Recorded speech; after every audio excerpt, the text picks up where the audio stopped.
Good morning, everyone, respected seniors and my colleagues. So I would really like to thank NIRC for giving me this opportunity to present this session before you seniors and friends. So as sir has told, this particular section 2 is really important in all the statutes. So in my deliberation, I would like to cover section 2. There are two main provisions, two main definition in the Benami law, which is really important and which will teach you how this Benami law, how a particular transaction is termed as a Benami transaction. So the first definition which I would like to cover is property. See, the definition of property is really very vast. Vast in the sense it encompasses all the transaction. I mean, everything which a department could cover, everything in a real life scenario can come is covered under this particular definition. So section 2 subsection 26 defines property means any means asset of any kind. I mean, of any kind. It is movable, immovable, car, jewelry, cash, bank balance, or anything. Anything means anything, whether movable or immovable, tangible or intangible, corporeal or incorporeal, and includes any right or interest, legal document. Right or interest means any lease right or something like that. Legal documents or instrument evidencing title to interest in the property, and where the property is capable of conversion into some other form. Then in other forms mean if a property is there, it is converted into some other asset. Say a gold bar is there, it is converted into other jewelry form. Then also that particular converted part is also covered under this definition of property. And obviously it includes the proceeds from the property. Like a property is there, rent is coming, that is also, the rental part is also the property. So with the detailed analysis, what is a movable and immovable property? I mean, everybody knows what is a movable and immovable property. Before studying this particular act, it was in my mindset that Benami transaction only covers the property. What property in my mindset was, it is an immovable property, say land, building, and these kind of things. But after studying this definition of property, I could really understand this property is the transaction is the entire transaction is the entire sort of assets which anyone can hold. It is vehicle, jewelry, patents, corporeal assets, physical. Corporeal means physical, tangible items like land and building. Incorporeal like non-physical assets like debt balance or other credit balance or other things. Right and interest in property. What does right and interest in property means? Leasehold rights. If anybody has taken a property, if a Benamidar has, if real owner has given any leasehold right to any Benamidar, or he has taken any leasehold rights in favor of any of his pawn of a termed as a Benami, then it is sorry.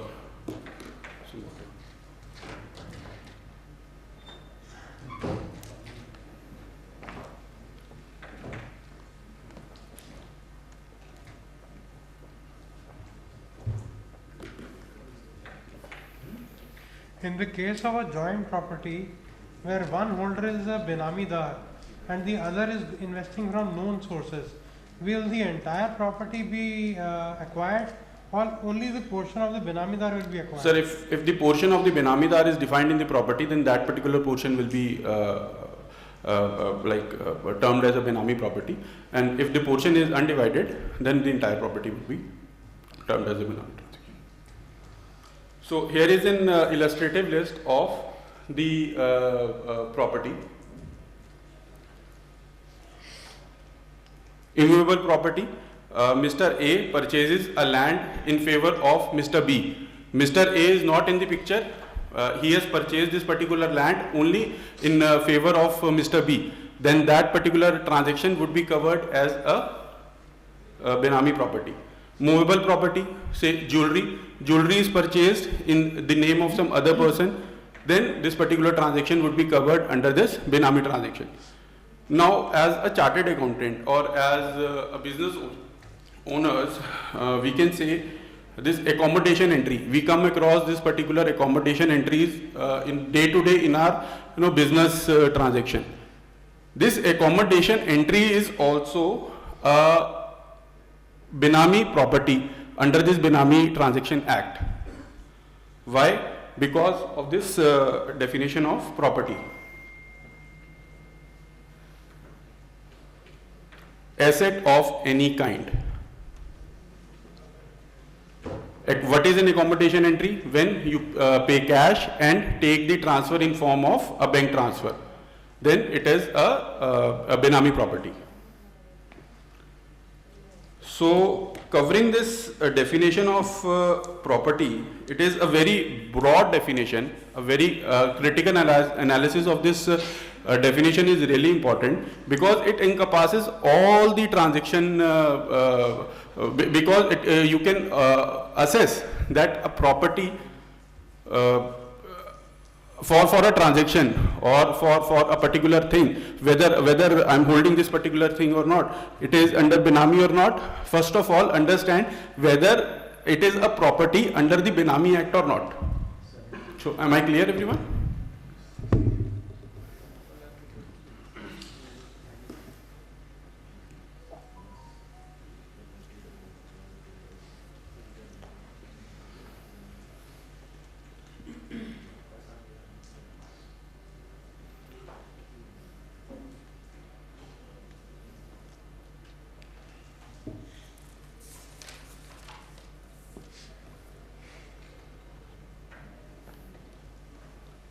So, now the second definition, which is also very important, which is the main definition under this particular act, is a Benami transaction.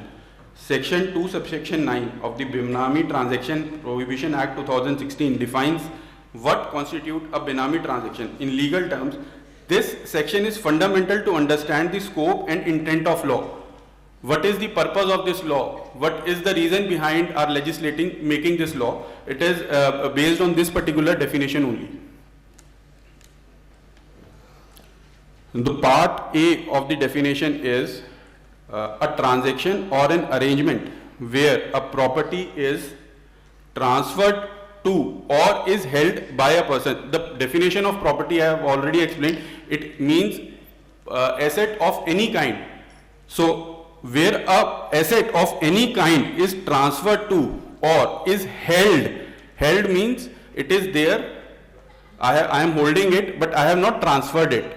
For example, I am holding a cash but in case of an accommodation entry, I have taken the cash but I have not transferred that particular amount of cash in the bank account of the other person. I am just controlling the cash. It can happen like one person can give cash to a person, he can hold it per se, transfer it in some time. At the moment when I am holding this particular cash, at that particular moment only the provisions of the Benami Prohibition Act get attracted. And the consideration of such property has been provided or paid by any other person, means person A is there, who is the real owner, who is providing the consideration, and person B is there, who is a Benamidar. Exactly, sir. Paisa mera naam uska. Sir has very clearly told. Paisa mera naam uska, sir. It is as clear as that, sir. Sir बड़ा simple है sir. बेनामी law क्या हुआ? पैसा मेरा नाम उसका. It is very simple sir. But sir इसको इतना प्रॉपर्टी की डेफिनेशन के अंदर सर इसको इतना बड़ा बना दिया है. मतलब ट्रांजैक्शन, एक एक ट्रांजैक्शन सर आज के टाइम में हम लोग फेस कर रहे हैं. बोगस बिलिंग का केसेस सर, बोगस बिलिंग के केसेस में sir let me tell you sir attract होंगे. क्यों? वहां पर कैश इन्वॉल्व है, वहां पर बैंक इन्वॉल्व है. एंड बोगस बिलिंग तो सर, और बेनामी लॉ के अंदर अगर आप देखेंगे ना sir, there is no ceiling limit in terms of money. अगर 100 रुपए की भी ट्रांजेक्शन है ना, वो भी बेनामी लॉ के अंदर अट्रैक्ट होती है. बेनामी लॉ के अंदर दूसरा सर सबसे बड़ा इशू क्या है, यहाँ पर टाइमलाइन नहीं है सर. कोई आज मैंने कोई ट्रांजेक्शन कर दी तो देयर इज नो टाइमलाइन. जैसे इनकम टैक्स एक्ट बोलता है 148 के अंदर 5 साल है, 1 साल है, मतलब there are timelines. Benami law के अंदर sir there are no timelines. कभी भी केस आ जाता है सर. कल्याण बिल्डवेल्ट की जजमेंट है सर राजस्थान हाई कोर्ट की, उसने ये बोला था, ऑनरेबल हाई कोर्ट ने बोला था कि एग्जॉर्बिटेंट डिले लिमिटेशन, हमारा जो 3 साल का लिमिटेशन होता है अंडर द लिमिटेशन एक्ट, ये जो ट्रांजैक्शन कवर हो रही है 3 साल के बाद आ रही है, 10 साल के बाद आ रही है, बट वो particular judgement is not a celebrated judgement, वो बहुत चार्टर्ड अकाउंटेंट्स को, बहुत बेनामी लॉज वालों को नहीं पता। सो ट्रांजैक्शन मैंने आज कर ली, 10 साल के बाद मैं उसके कॉन्सिक्वेंसेस फेस कर रहा हूँ, 20 साल के बाद उसके कॉन्सिक्वेंसेस फेस कर रहा हूँ, इट कैन हैपन। जैसे अभी सर ने बताया था बेनामीदार के बारे में कि नोटिस आए, बेनामीदार ने छोड़ दिए। अभी रिसेंटली मेरे ऑफिस के अंदर आए थे, कुछ लोग आए थे, मेरे जूनियर थे, मेरे जूनियर के फादर आए थे। सो बहुत साल पहले उनके जो बॉस थे उन्होंने उनके नाम पे एक कंपनी खोली, ट्रांजैक्शन कर दी, कंपनी खत्म हो गई, एकोमोडेशन एंट्रीज और नोट, मतलब डिमोनेटाइजेशन ड्यूरिंग द पीरियड की बात है सर।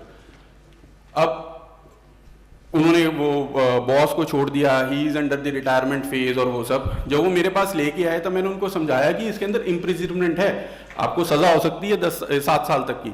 सर तब उनको इस कानून की ग्रेविटी समझ में आई, जब वो बच्चे ने समझा कि इस कानून के अंदर प्रॉब्लम क्या है, सजा।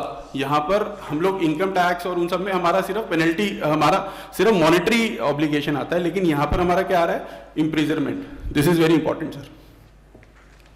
Is this act applicable outside India also? Meaning thereby the person has bought a property in favor of Benamida who is an Indian resident, but this is brought in outside India. Will this apply? Will this act apply? Sir, it will apply. How will it apply? Meaning the person, Benamida is an Indian citizen. The person who has made the investment is a foreign citizen. Then who's going to, if that person can be arrested under this act?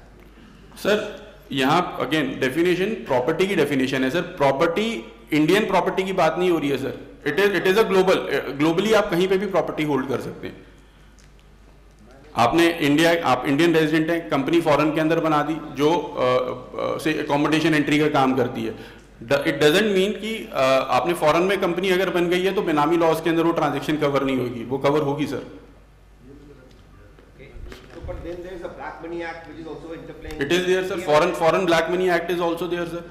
In my case, recent case, income tax के अंदर assessment हुई है, accommodation entry provider की income tax के अंदर accommodation entry का case था। Income tax ने फेवर एसएससी के फेवर के अंदर केस डिसाइड किया था, बट बेनामी के अंदर केस आ गया sir. And we have stipulated this particular assessment order, but adjudicating authority hasn't accepted it.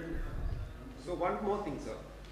This particular thing this particular transaction has come into light now to us. Now in that case, the person who is residing in India, in whose favor the property has been brought, can that person now make the payment to the person outside India and say that, okay, this was only a loan which was done and now I'm repaying it, the property is actually mine. Will I be out of this act or not? No, sir. Sir, because that property was bought at that time. Because it was held at that particular time, sir. Okay. This particular section A, because it was held at that particular time. उस time पर ही मेरे साथ वो हो चुका है sir. Making a default good does not make the benami transaction, the particular transaction not a benami. Then how can one come out of it? Sir, once it is done, sir. Nothing can be done, sir. सो जाए उसके ऊपर अभी। अभी कुछ नहीं कर सकते sir, एक बार गलती कर दी तो उस गलती को भुगतना पड़ेगा sir.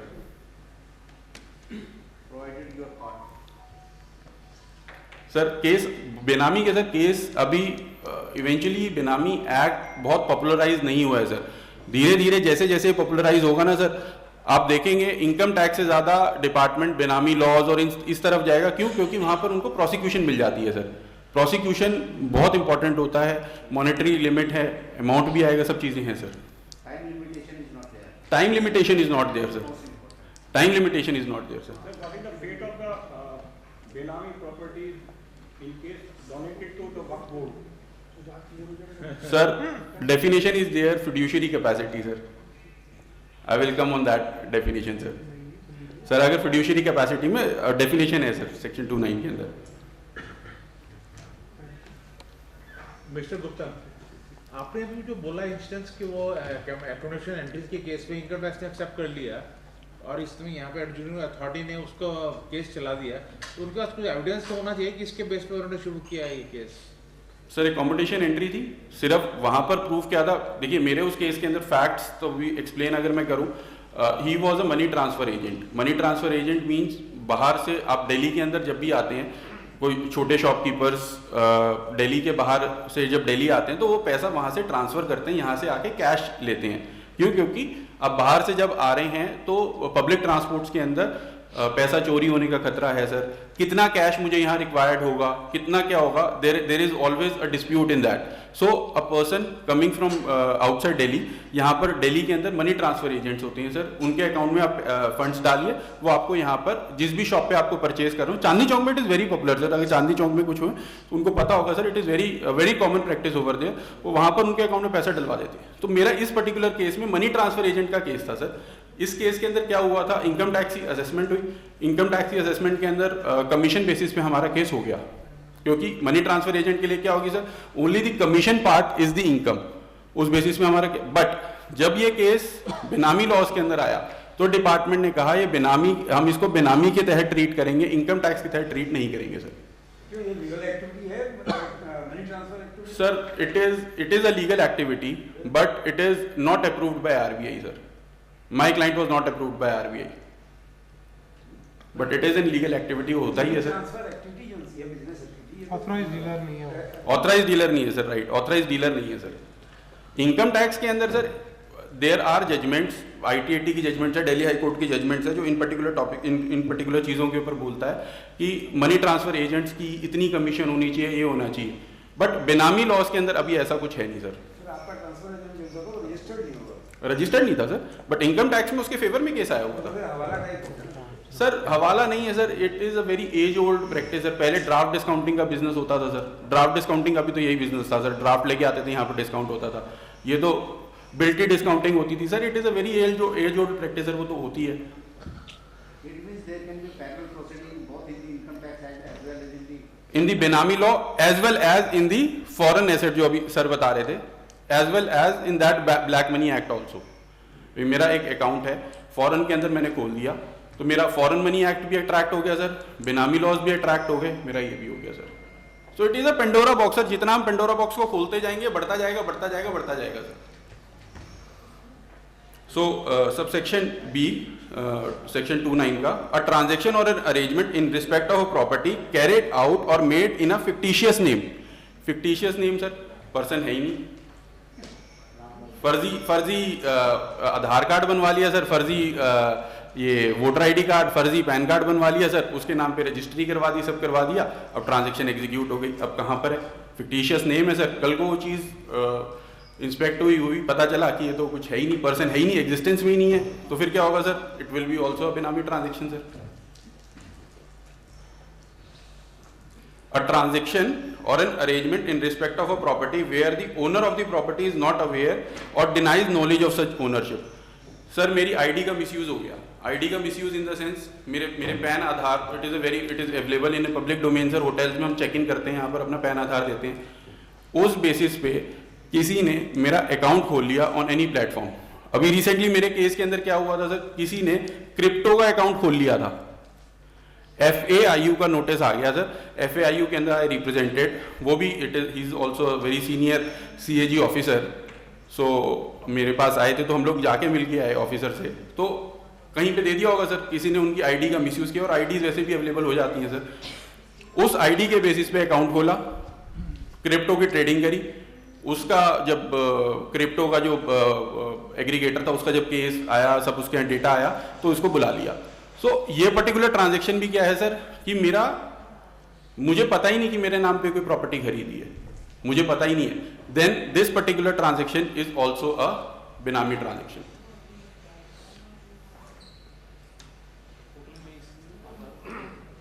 Part C sir. Sir now the fourth part, a transaction where in respect of a property where the person providing the consideration is not traceable। Sir कोई XYZ पर्सन था, फॉरेन चला गया, कहीं बाहर चला गया, एक्चुअल आधार है, actual person है, एक्चुअल पैन है, but person is not traceable. B he is expired, person is no more, foreign country जाके सेट हो गए या कहीं और हो गए, कोई लेबर थी सर यहाँ से बाहर भेज दिया कि भाई स्टाफ है अभी बाहर भेज दो, वहाँ रह लेगा, उसके नाम पे रजिस्ट्री करवा ली, person is not traceable, person is there, actual there है, but that particular transaction will also be covered under the benami laws. अब सर अगर सारी किस्म की ट्रांजेक्शन को हम बेनामी के अंदर लेके आ जाएंगे, हर एक चीज को बेनामी के अंदर लेके आ जाएंगे, ट्रेसेबल नहीं है इस टाइम, लेकिन है जेन्युइन। सो क्लॉज डी के अंदर आ जाएगा सर। ट्रेसेबल नहीं है, उसके नाम पे प्रॉपर्टी डॉक्यूमेंट से प्रॉपर्टी उसके नाम पे है, लेकिन वो ट्रांजैक्शन जो है वो बेनामी ट्रांजैक्शन आ जाएगी, वो प्रॉपर्टी जो है कन्फिस्केट हो जाएगी सर। इसका मतलब ट्रेसेबल नहीं है, मतलब for the time being traceable नहीं है, वो फ्यूचर में हो सकता है तो बेनामी सर वो अपील आएगी सर। जबरदस्ती डाल रहा है उसको अपने। सर वही मैं कह रहा हूँ sir, it is a Pandora box है, जब ये खुलेगा कितनी दूर तक जाएगा सर ये एक्ट। दिल्ली में दुनिया भर की बहुत सारी है सर, बहुत सारी है ओरिजिनल ओनर्स हैं, लेकिन वो अभी यहाँ नहीं है, वो आउट ऑफ इंडिया है, कहीं पे भी है। सर। और छोड़ो सर, प्रॉपर्टीज बहुत सारी हैं ऐसी, बच्चे बाहर सेटल हो गए हैं, खंडर हुई है प्रॉपर्टीज, वो कहाँ है प्रॉपर्टीज, उन्हीं के नाम पे खड़ी है सर। आज सर हम लोग बात कर रहे हैं सर, शेयर्स के अंदर होता है एक हमारा बड़ा हमारा वो शेयर्स का कौन सा होता है, IEPF होता है sir, investor education and protection fund. उसमें क्या होता है सर, शेयर होल्डर्स अथॉरिटी के पास जा रहे हैं, कल को जब पता चलेगा तब आप अपील फाइल करेंगे और अपनी प्रॉपर्टी को रिक्लेम करेंगे, छुड़वाएंगे सर। सर अब प्रॉपर्टी का तो पता ही नहीं चलेगा ना सर, मान लो कोई भी प्रॉपर्टी है नॉन एग्जिस्टेंस है, पर्सन नहीं है, पता चल रहा है कि उसके किसी ने डॉक्यूमेंट्स बनवा के किसी ने अपने नाम पे रजिस्ट्री करवा दिया, कुछ भी करवा दिया सर, उसको कुछ प्रॉपर्टी को तो टैकल करना पड़ेगा ना सर। सर इसी तरह वो प्रॉपर्टी आईडीज वगैरह क्रिएट कर रहे हैं ना, जो नहीं ट्रेस होगी उस पर डाल देंगे, वो उस पर डाल देंगे सर, उसमें से आप करो। शेयर्स के लिए IEPF कर दिया है सर, अब ऐसी चीजों के लिए डिफंक्ट अकाउंट बना देते हैं सर, डॉर्मेंट अकाउंट बना देते हैं बैंक के अंदर। केवाईसी जो सा कराना पड़ता है, बैंक का तो बैंक के अकाउंट्स को भी गवर्नमेंट कर देते हैं। जैसे सर पेंशनर्स होते हैं, लाइफ सर्टिफिकेट करवाना पड़ता है सर, जाके आप करवाएं तो थिंग्स आर ओके।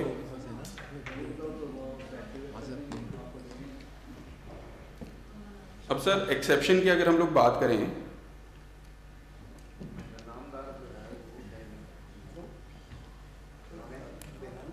अब सर एक्सेप्शंस बहुत जरूरी है सर, किसी भी एक्ट के अंदर एक्सेप्शंस देनी बड़ी जरूरी है।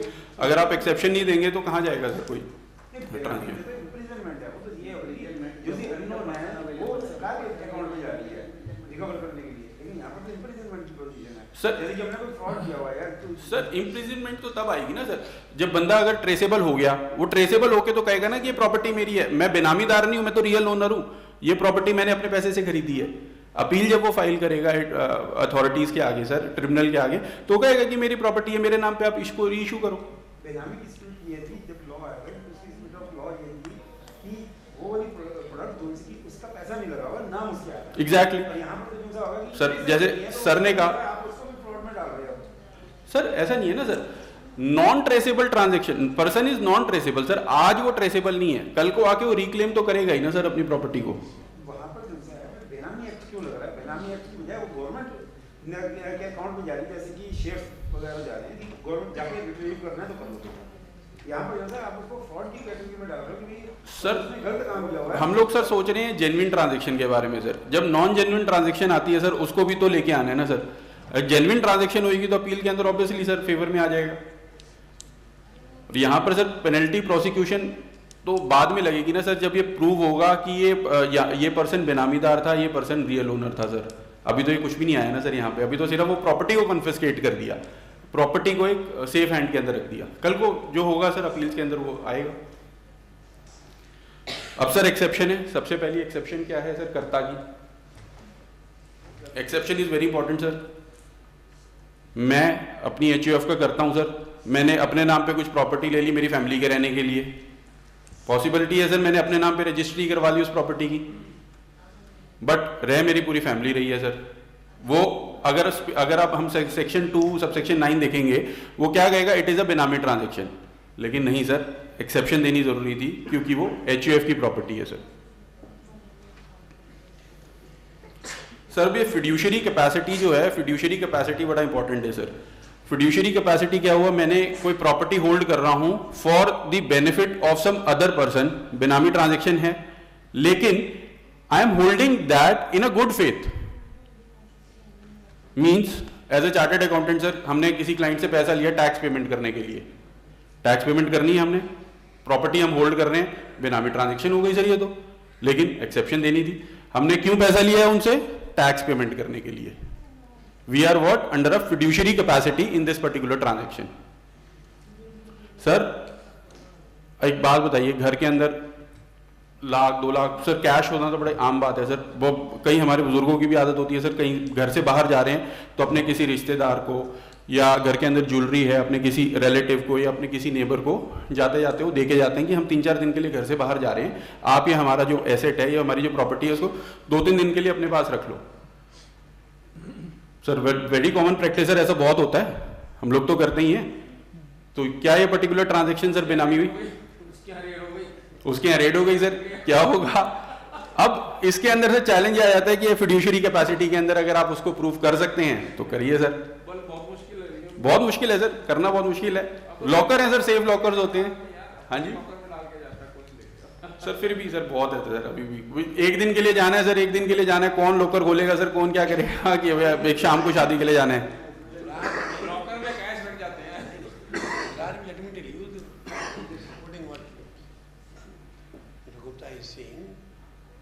सूरत में पर्टिकुलरली एक डायमंड का बाजार है, वहाँ डायमंड शेरी उसको बोलते हैं।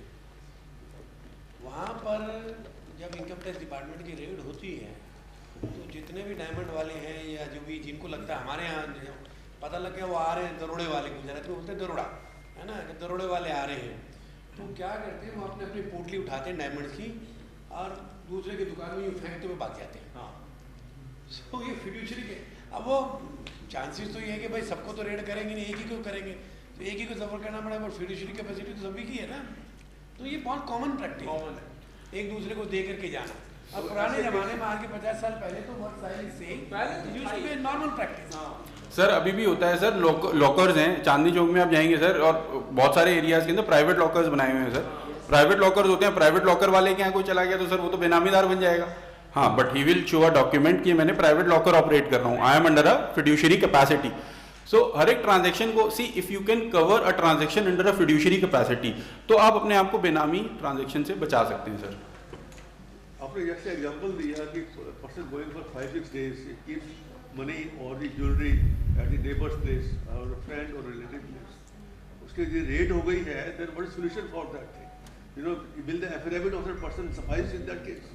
सर उस पर्टिकुलर केस के अंदर अगर वो कहेगा कि कैश इनका था, XYZ पर्सन का कैश था, या ज्वेलरी XYZ पर्सन की थी, XYZ पर्सन भी आगे कह रहे हैं कि हाँ ये मेरा था, सो उस पर्टिकुलर सिनारियो के अंदर तो obviously sir I am just holding it under a fiduciary capacity, मैं तो उसकी सेफ कीपिंग के लिए वो सामान रखा हुआ है। डॉक्यूमेंट्री एविडेंस नहीं है बट क्लेम तो सर सामने वाले का है। Is the affidavit of the person keeping that jewelry or cash sufficient in this case? Sir it will be sufficient sir. Sir यहाँ पर मैं खुद ही क्लेम कर रहा हूँ ना सर, मैं कह रहा हूँ कि कैश इनका है, ये आके कह रहे हैं ये कैश मेरा है, सो वो ट्रांजैक्शन नहीं आई ना सर, मैं सिर्फ सेफ कीपिंग के लिए उसको रखा है sir. It is just I am operating as a locker operator in this particular transaction. Yes sir, arguments आएंगे, it depends on the tribunal sir, it depends on the adjudicating authority, उसको कैसे treat करते हैं, arguments कैसे हैं, they rely or not, so it depends on that particular time. But आप एक चीज को समझे ना सर, मैं होल्ड कर रहा हूँ सिर्फ, सामने वाला मेरा रिश्तेदार आके बोल रहा है कि हाँ ये मेरा है, मैं कह रहा हूँ ये उनका है, तो सर मैं इस पर्टिकुलर ट्रांजेक्शन के अंदर बेनामीदार कैसे बन जाऊंगा sir? Same thing would apply for the raid cases as well, isn't it? As in? Same thing will apply for the raid cases in that case. If the cash is found in the locker, you know, and the person say this is 2 lakh मेरा है, 1 लाख मेरे इसका है, and the person gives sir इतना नहीं हो पाएगा ना सर, आपने अब वो 2 लाख इसका है, 1 लाख इसका है, अलग अलग अगर वो करेंगे तो डिपार्टमेंट वाले पूछेंगे ना कि आप क्या लॉकर ऑपरेट कर रहे थे या आपने बैंक यहाँ पर किया हुआ सेफ फैसिलिटी, ट्रेजरी थोड़ी ना हो गई sir. It's very common in a joint family when the people, when the, you know, the parents are old, they keep their money with their sons in son's locker. The sister keeps the money in the son's locker if he is divorced. So all these things happen Sir, in our practice. Sir, but will the affidavits be sufficient in such cases where raid has taken place? It will be sufficient sir, क्योंकि इस particular case के अंदर sir there is an exception also. Exception के अंदर अब आगे अगर हम लोग जाएंगे, मैं बीच में ही आ जाऊंगा सर, इसमें सबसेक्शन 4 है सर एक्सेप्शन का, linear descendants and brother and sister, already है सर, एक्सेप्शन दिया हुआ है।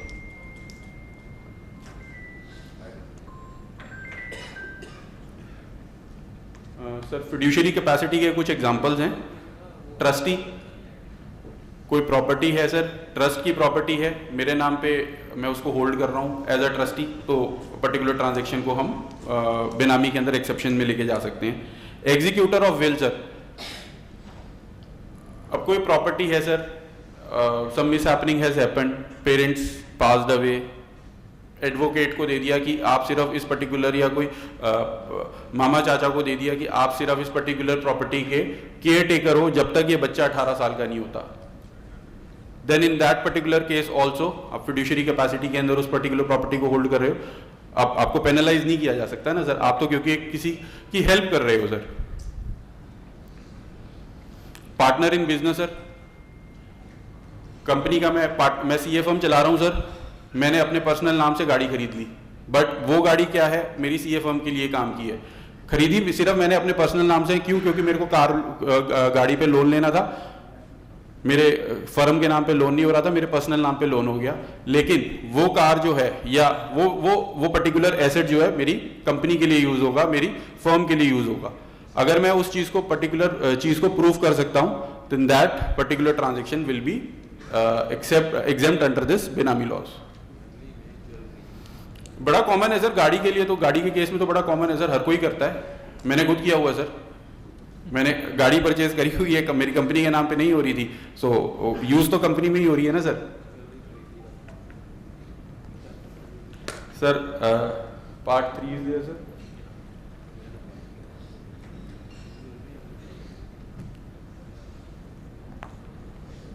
Sir clause 3, property held by spouse और चिल्ड्रन। सर ये हमारी बड़ी कॉमन प्रैक्टिस है, कोई भी प्रॉपर्टी में परचेज करता हूँ मैं अपनी वाइफ के नाम से परचेज कर लेता हूँ, क्योंकि आज के टाइम में हर एक किसी को डर लगता है, लाइफ इज़ वेरी अनसर्टेन कि मेरे बाद मेरे बीवी बच्चों का क्या होगा, तो उनके नाम पे अगर कोई प्रॉपर्टी परचेज करी हुई है, अब बेनामी ट्रांजेक्शन तो आ गई ना सर, क्योंकि प्रॉपर्टी जो है कंसिडरेशन मैं पे कर रहा हूँ, प्रॉपर्टी डॉक्यूमेंट्स किसी और के नाम पे हो रहे हैं, अब एक्सेप्शन तो देनी थी ना सर, और ये आज की प्रैक्टिस नहीं है sir, it is also again age old practice, बहुत साल से सर होता है, ये प्रॉपर्टी मैं आज ले रहा हूँ, लेडीज़ हमारा बड़ा इजीली वो समझती हैं सर, रजिस्ट्री कॉस्ट कम करनी है, there could be XYZ reason sir, तो प्रॉपर्टी मैं परचेज कर रहा हूँ वाइफ के नाम पे, बच्चों के नाम पे, particular transaction will be exempt under the benami laws. Sir बेनामी लॉज के अंदर ना सर एक चीज समझना बड़ा जरूरी है, एक्सेप्शंस के अंदर जो कंसिडरेशन पे कर रहा है ना सर, उसकी वर्थ कितनी है। अब किसी की सर वर्थ, कोई पर्सन है सर मान लो रिटर्न भर रहा है सर 2 लाख रुपए की, गाड़ी परचेज कर रहा है 50 लाख रुपए की, whether it is allowed sir? कहां से आए सर? एग्जैक्टली उसको क्रेडिट वर्दीनेस प्रूफ करनी पड़ेगी ना सर। हमारा जो सबसेक्शन 4 है, अब ये बड़ा क्लियरली कहता है सर एक्सेप्शंस का, and the consideration of such property has been provided or paid out of the known sources of that individual sir। अगर वो एक्सप्लेन कर सकता है दैट ये 50 लाख रुपए मैंने अपने प्रीवियस या ओपनिंग बैलेंसेज या कहीं से रिकवरी आई थी मेरी, मैंने उससे करे हैं, देन इट इज ओके। अगर वो नहीं कर सकता सर, देन क्या होगा? It will be a benami transaction sir. Sir exactly अगर वो नहीं कर पाया सर एक्सप्लेन, ब्लैक और बेनामी को मिक्स किया जाएगा। हाँ, ब्लैक अलग है यार, बेनामी तो सर कर दिया सर। बेसिकली क्या किया सर, बहुत मतलब वास्ट ट्रांजैक्शन बेनामी के अंदर ना सर, बहुत बड़ा ट्रांजैक्शन थी, उसको एक पर्टिकुलर एक्ट का नाम दे दिया। अब ये सर हर पर्टिकुलर चीज को बेनामी के अंदर लेके आना चाहेंगे सर। ये क्या बात है? नोन सोर्स है फंडिंग का, उसके बाद भी एक्सेप्शन है सर, एक्सेप्शन है, एक्सेप्शन में हम लोग क्लेम करेंगे, केस जीतेंगे सर। अगर हस्बैंड अपनी वाइफ के नाम पे प्रॉपर्टी परचेज कर रहा है, ज्वाइंटली नहीं कर रहा है, सोली वाइफ है और पैसा हस्बैंड पे कर रहा है, हस्बैंड के खाते से उसके सेविंग में जा रहा है, तो इसमें सर गिल्ट दिखाना चाहिए या अनसिक्योर्ड लोन दिखाना चाहिए? Sir that is part of an income tax law sir, वो तो कुछ भी दिखा सकते हैं सर। सर लोन तो नहीं आएगा ना सर, लोन आएगा तो फिर ट्रांजेक्शन अलग हो गई ना सर। आप तो जब परचेज कर, आप किसी और के नाम पे कर रहे हो तो लोन तो आप क्यों दिखाओगे sir? It is my judgement sir, my learned seniors and colleagues can differ with my opinion. मैं तो इस पर्टिकुलर केस में यही कहूँगा ना sir, it is a gift. Gift deed फिर एग्जीक्यूट करा लेनी चाहिए उसी पर्टिकुलर टाइम। सर जरूरी नहीं है sir gift deed immovable property की, सर गिफ्ट डीड का क्या है सर? नहीं पैसा भी ट्रांसफर किया है सर इमूवेबल प्रॉपर्टी की गिफ्ट डीड क्यों बनेगी सर? सर मनी ट्रांसफर की है वाइफ को, हाँ, हाँ। उसकी गिफ्ट डीड बना सर उसी की कह रहा हूँ, इमूवेबल प्रॉपर्टी होगी ना सर, पैसा ट्रांसफर किया है वो तो हम अपनी सेफ कीपिंग के लिए कल को प्रूव करने के लिए बना लेते हैं। सर पैसा ट्रांसफर किया उसकी गिफ्ट डीड, उसके बाद वाइफ ने उस पैसे को प्रॉपर्टी परचेज कर लिया ना, मनी ट्रांसफर की कोर्स। सर मनी ट्रांसफर की ही मैं कह रहा हूँ सर, मनी ट्रांसफर की गिफ्ट डीड हम अपनी सेफ कीपिंग के लिए, अपनी असेसमेंट रिकॉर्ड के लिए बना लेते हैं सर। अगर ये हमारे पास नहीं भी हुआ और कल को हम स्टेटमेंट फाइल करते हैं, एफिडेविट फाइल करते हैं, कैन डिपार्टमेंट डिनाई? नहीं कर सकता ना सर। क्लबिंग प्रोविजन तो है सर, क्लबिंग है, क्लबिंग प्रोविजन इज ऑलवेज है, क्लबिंग में आ जाएगा ना सर, वहां से रेंट आ रहा है, वो आ रहा है, वो सब इनकी इनकम है। क्लबिंग प्रोविजंस तो इनकम टैक्स के आगे ना सर, अलग है वो तो ये बड़ा सर असेसमेंट के पार्ट हैं, how do you take the assessment, और वो सब तो एक अलग पार्ट हो गया सर। अब सर बेनामी लॉस के अंदर सर 2 पर्सन बड़े इंपॉर्टेंट है sir, benamidar, real owner. Benamidar कौन हुआ? मेरा pawn, pawn in the sense जिसके नाम पे मैंने प्रॉपर्टी, पैसा मेरा, नाम उसका, राइट सर। नाम जिसका है वो बन गया बेनामीदार, पैसा जिसका है वो बन गया जी रियल ओनर। अब यहाँ पर 2 पर्सन आ गए, ब्लैक वाली जिनसे आपने बात करी उसमें एक ही पर्सन है, बस ये एक ही चीज जो है वो उसके नॉन सोर्सेज से नहीं आई, लेकिन सेकंड पर्सन कोई नहीं है, तो फिर वो वाली डेफिनेशन इसमें सेट होगी कैसे सर? कौन सी? जैसे आपने कहा कि ब्लैक की प्रॉपर्टी है, जैसे कार 50 लाख की खरीदी, 2 लाख वाली कार है, बाकी का 48 का हिसाब वो नहीं दे पा रहा, वहाँ पे 2 नहीं सर, नहीं सर, वो चीज़ नहीं मैं कह रहा, वो चीज़ नहीं कह रहा था सर, वो चीज़ नहीं कह रहा था, वो चीज़ नहीं कह रहा था सर, वो तो एक अलग ट्रांजेक्शन हो गई सर, वो तो वहाँ पर तो एक ही पर्सन है, वो तो ब्लैक मनी में ही आएगा ना सर। यहाँ तो बेनामी प्रॉपर्टीज, बेनामी अट्रैक्ट करने के लिए सर 2 पर्सन होने बड़े ज़रूरी हैं। जैसे सर ने बड़ा अच्छे से एक्सप्लेन किया सर, ये तो मैं ज़रूर अथॉरिटीज़ के सामने भी बोलूँगा, पैसा उसका, नाम मेरा, ये सर बोलना बड़ा, वो 2 पर्सन होने बड़े ज़रूरी हैं सर बेनामी के अंदर। अगर ये 2 जने नहीं है तो बेनामी ट्रांजेक्शन नहीं आएगी सर, बेनामी एक्ट अट्रैक्ट नहीं होगा। बेनामी जिसको कलर दिया गया है, पैसा मेरा, जिसको कलर दिया गया है किसी और के नाम का, मेरे कपड़े हैं पहना दिए गए दूसरे को सर, वो बेनामी ट्रांजेक्शन आएगी सर। पैसा मेरा, खरीद मैं रहा हूं सर, वो बेनामी नहीं आएगी, वो तो ब्लैक मनी के अंदर ही आएगा जी। Clear sir? हमें क्लियर सर? साहिल जी, हाँ, कुछ केसेस ऐसे भी हो सकते हैं कि जो ओरिजिनल जब ट्रांजैक्शन हुई थी तो जेन्युइन ट्रांजैक्शन थी, पर बाद के अंदर वो बेनामी ट्रांजैक्शन बन गई। कैसे सर? जैसे कि मान लो किसी एक आदमी ने नई ने कोई प्रॉपर्टी ली, अपने नाम पे ट्रांसफर कर दिया, परचेज किया, बाद में उसको कोई कैश की जरूरत पड़ी किसी कारण से भी, अपने बच्चों की एजुकेशन के लिए, फैमिली मेम्बर की सिकनेस, दूसरे आदमी से उसने कैश पे पेमेंट ले लिया। अब कैश पेमेंट लिया, बाद में वो उस कैश को रिपे नहीं कर पाया। सर मैं इसको एक और एग्जांपल के तहत सर एक्सप्लेन करूंगा सर, जो आप कह रहे हैं। एक हमारी जजमेंट है सर, साइटेशन मेरे पास अभी रेडिली अवेलेबल नहीं है। एनआरआई था सर, यूएस के अंदर सेटल्ड डॉक्टर, इंडिया के अंदर प्रॉपर्टी डीलर, दिल्ली के अंदर ही, इंडिया के अंदर प्रॉपर्टी के prices are appreciating really high. NRI India fund transfer करते थे, प्रॉपर्टी डीलर अपने नाम से प्रॉपर्टी परचेज करता था। जजमेंट है sir, it is there, Delhi High Court की जजमेंट है सर। फंड्स इन्फ्यूज हो रहे थे, आ रहे थे, प्रॉपर्टी पे प्रॉपर्टी परचेज करी जा रही थी। जब वो एनआरआई इंडिया आया, प्रॉपर्टी डीलर ने क्या कहा कि या तो पैसे आपके थोड़ा ना थे, तो पैसे मेरे थे, प्रॉपर्टी तो मेरी है, मैं क्यों दूं आपको। वो पर्सन गया high court, it is a benami transaction. High court ने कहा बेनामीदार, ये बेनामी ट्रांजेक्शन है, ये जो पर्सन है प्रॉपर्टी डीलर बेनामीदार है, रियल ओनर ये है। It is an actual judgement sir. तो फिर जेल किसी को हुई सर? ये बेसिकली पुराना लॉ है सर, ये बेसिकली जब ये क्रिमिनल लॉ बना था उससे पहले का है, पुरानी जजमेंट है सर। तो इसमें क्रिमिनलिटी क्या रहेगी? तो रियल ओनर है, वो तो रियल ओनर है ही, बेनामीदार को criminal he will be sir. फिर ये ट्रांजैक्शन जो है वो पर्टिकुलर प्रॉपर्टी जो पर्सन, ये जजमेंट जब आई थी ना सर, ये जजमेंट उस पर्टिकुलर पर्सपेक्टिव से आई थी कि मुझे अपनी प्रॉपर्टी रिक्लेम करनी है। ये बेनामी ट्रांजैक्शन के पर्सपेक्टिव से नहीं आई थी, ये रिक्लेम करने के लिए आई थी। उस एक्ट के अंदर हुआ ही नहीं होगा ना उसकी एडजुडिकेशन। सर एडजुडिकेशन नहीं हुई थी, एग्जैक्टली सर, एग्जैक्टली। एक्ट था, एक्ट तो सर 1988 का है, 2016 में तो सिर्फ इसकी क्रिमिनल लायबिलिटी ऐड करी है ना सर। गणपति डीलकॉम, जैसे सर ने बताया, it is a very important judgement sir. उसने डिफाइन किया था सर, अदरवाइज डिपार्टमेंट तो पुरानी ट्रांजैक्शंस को भी लेके आने लग गया था सर। वो गणपति डीलकॉम का केस आया, उसके लिए सर पूरा 1 दिन का सेशन चाहिए सर, गणपति डीलकॉम को भी डिस्कस करने के लिए। So गुप्ता जी, मैं आपसे जो पॉइंट रेज कर रहा था, उसने लोन लिया, कैश में लोन लिया, कैश रिपे नहीं कर पाया वो, और वो बात के तो उसका जो प्रॉपर्टी थी उसने बोला मैं कैश रिपे नहीं कर रहा, मेरी प्रॉपर्टी पड़ी है, तुम ले लो। अब वो प्रॉपर्टी उसी के नाम पर ट्रांसफर पड़ी हुई है, उसके नाम उसने ट्रांसफर नहीं कराया, और वो प्रॉपर्टी जो दूसरा आदमी एंजॉय कर रहा है उसको, या उसकी फैमिली एंजॉय कर रही है, तो बेनामी में आ जाएगा कि वो प्रॉपर्टी तो स्टार्टिंग में तो वो उसकी जेन्युइन ट्रांजेक्शन थी, पर बाद के अंदर वो बी जो है जिसने कैश में लोन दिया था उसके पास चली गई और ट्रांसफर नहीं हुआ। आ जाएगा सर, आ जाएगा, आ जाएगा सर, डेफिनेशन के अंदर ही आ जाएगा ना सर। कैसे आ जाएगा सर? दूसरा बंदा लोन देने वाला मालिक बन चुका है, वो तो सिर्फ एंजॉय कर रहा है ना उस प्रॉपर्टी को। और ये नहीं सर, ये कह रहे हैं ना सर ने इसकी प्रॉपर्टी है, वो एंजॉय कर रहा है। नहीं सर ने ये कहा ना कि उसने कैश रीपे कर दिया था, वो रीपे कर दिया था ना सर। लोन रिपे नहीं हुआ। ओके, फिर नहीं आएगा ना सर, अगर रीपे नहीं कर पाया फिर कैसे आ जाएगा सर?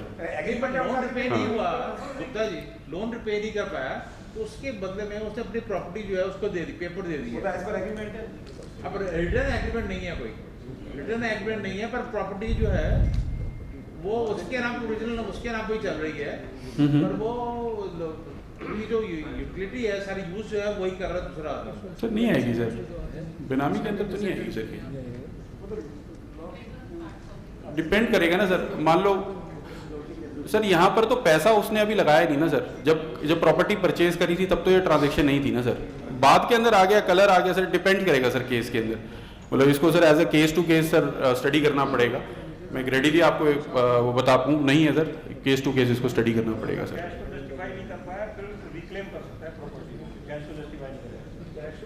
सर ट्रांजैक्शन क्या है बताएंगे आप? हाँ जी, ट्रांजैक्शन एक्सप्लेन करेंगे what he is saying. Sir ये कह रहे हैं कि प्रॉपर्टी मैंने परचेज करी, ठीक है, लोन लेके, सामने वाले से लोन लिया, मैंने प्रॉपर्टी परचेज कर ली। अब क्या हुआ, मेरे यहाँ इशू हो गया, कुछ प्रॉब्लम हो गई, तो जिसने लोन दिया, जिसके नाम पे प्रॉपर्टी खड़ी थी, उसने सामने वाले को, जिसने लोन दिया था उसने सामने वाले को कैश में पैसा वापसी कर दिया। अब वो उसने पैसा किसी का नहीं देना। अच्छा, उसने जो सर लोन लिया था उसे कैश में वापस कर दिया। सर प्रूव कैसे करेगा कैश में वापस किया? सर प्रूव कैसे करेगा कैश में वापस कर दिया? बेसिकली आप ये कह रहे हो कि मैंने कैश लेके प्रॉपर्टी परचेज कर ली, the transfer has taken place. Sir वो प्रूफ कैसे करेगा सर? ट्रांसफर डॉक्यूमेंट तो हो ही नहीं ना सर अभी, जब ट्रांसफर डॉक्यूमेंट ही नहीं हुए तो फिर बेनामी ट्रांजैक्शन कैसे आएगी सर? आप कह रहे हो कि लोन लिया और लोन कैश में पे कर दिया। नहीं सर, लोन जो लिया वो लोन लिया कैश में लिया। अच्छा, कैश में ही लिया था? कैश में ही लिया था sir, could not be repaid, loan repay नहीं कर पाया वो, बेनामी नहीं हुआ सर। सर कैश में जो लोन लिया वो कैसे प्रूव होगा? वो बेनामी हो जाएंगी सर, वो बेनामी हो जाएगी सर, वो प्रॉपर्टी की डेफिनेशन कॉर्पोरियल एंड इनकॉर्पोरियल के अंदर आ जाएगी ना सर, वो सिर्फ एंट्री खड़ी हुई है, एंट्री खड़ी हुई, कॉर्पोरियल इनकॉर्पोरियल की सर डेफिनेशन, प्रॉपर्टी की डेफिनेशन थी ना सर, उसके अंदर आ जाएगा। कैश प्रूफ कैसे करोगे कैश लिया था उसने? सर वो तो डिपार्टमेंट प्रूफ करेगा ना सर। अच्छा, वो तो डिपार्टमेंट का पार्ट हुआ सर।